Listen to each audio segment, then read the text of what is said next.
bihi nasta'inu ala umuri dunya waddin wa ala alihi wa sahbihi ajmain, amma ba'du. Alhamdulillah pada kesempatan yang berbahagia ini kita bisa bertemu dalam kegiatan penyuluhan yang alhamdulillah pada kesempatan hari ini saya di sini memiliki kesempatan untuk memberikan sebuah materi kepada para pendengar yang sedang berbahagia pada hari ini. Selama pandemi COVID-19, berbagai sektor, berbagai bidang terdampak dengan adanya COVID, di antaranya ekonomi, politik, bahkan dunia pendidikan sekalipun terkena dampak yang begitu signifikan. Hal tersebut berimbas kepada peralihan yang biasanya kuliah dilakukan secara luring, kini dilakukan secara daring ataupun melalui online, sehingga para peserta didik diwajibkan untuk memiliki sebuah gadget ataupun handphone dalam hal untuk melakukan sekolah ataupun kuliah online.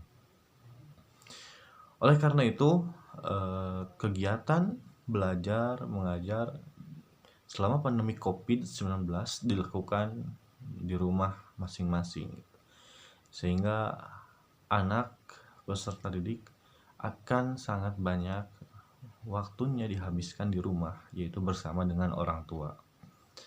Dalam hal ini, seorang anak tentu akan terbiasa setiap harinya dengan orang tuanya. Mungkin bila pada hari-hari biasa sebelum COVID mereka akan melaksanakan sekolah untuk datang ke sekolah, baik itu menggunakan kendaraan ataupun jalan kaki, tapi hal tersebut tidak dilakukan secara pas ketika pandemi COVID melanda. Oleh karena itu, ketika mereka banyak dihabiskan dengan orang tua, ada beberapa kemungkinan. Pertama, mereka akan nyaman karena bisa bertemu dengan orang tua dengan lama, apalagi bila sekolahnya jauh, pesantren ataupun sebagainya. Yang kedua, akan banyak tekanan-tekanan yang ia alami ketika bersama dengan orang tua. Dalam hal ini, seorang tua ataupun kedua orang tua harus memiliki tujuan ataupun pendidikan yang khusus selama pandemi COVID-19. Di antaranya hal-hal yang perlu diperhatikan dari seorang anak ketika berada di rumah. Pertama adalah kebutuhan dari fisiknya gitu. Mereka diperhatikan kesehatannya, mereka diperhatikan tempat tidurnya, kenyamanan untuk fisiknya di rumah, kemudian asupan makanan, gizi dan sebagainya, sehingga mereka pun fisik mereka pun akan nyaman, sehat, dan bisa melakukan aktivitas semaksimal mungkin ketika berada di rumah. Itu ketika mereka diberikan asupan gizi untuk fisiknya. Yang kedua adalah seorang anak diberikan kebutuhan secara batin, yaitu diantaranya ketentraman, ketenangan jiwa, kasih sayang yang diberikan oleh orang tua kepadanya. Jadi momen pandemi COVID adalah momen di mana membentuk emosional antara anak dengan orang tuanya gitu. Kan ada juga seorang anak yang susah membentuk hubungan emosional dengan orang tuanya. Yang ketiga adalah si anak diberikan istilahnya adalah sentuhan-sentuhan ataupun diberikan sebuah sentuhan yang baik sehingga mereka bisa melakukan suatu pekerjaan gitu.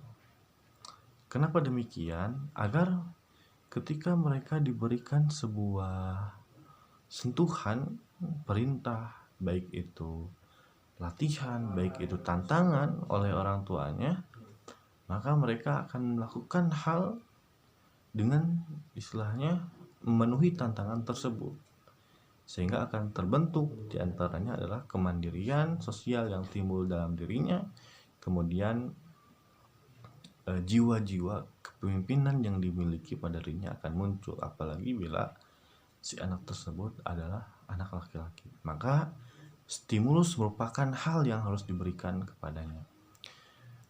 Nah, untuk teman-teman sekalian juga, bahwa dalam pendidikan, pola asuh seorang anak, ada hal yang perlu diperhatikan. Di antaranya adalah pola yang sesuai dengan keadaan. Ketika di rumah, maka seorang anak harus dijadikan sebagai teman dalam hal berbincang, memutuskan suatu. Sebab dengan demikian, anak akan dianggap sebagai bagian dari orang tua. Ketika anak diajak ngobrol, diajak untuk memutuskan suatu perkara ataupun sebagainya.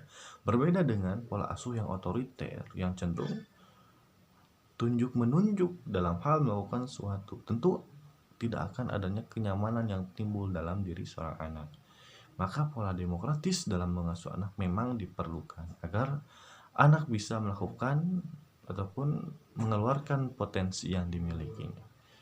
Baik, itulah yang bisa saya sampaikan dalam hal penyuluhan sosial kali ini. Mudah-mudahan bermanfaat. Saya akhiri dengan doa, Rabbana atina fid dunya hasanah wa fil akhirati hasanah wa qina adzabannar. Assalamualaikum warahmatullahi wabarakatuh.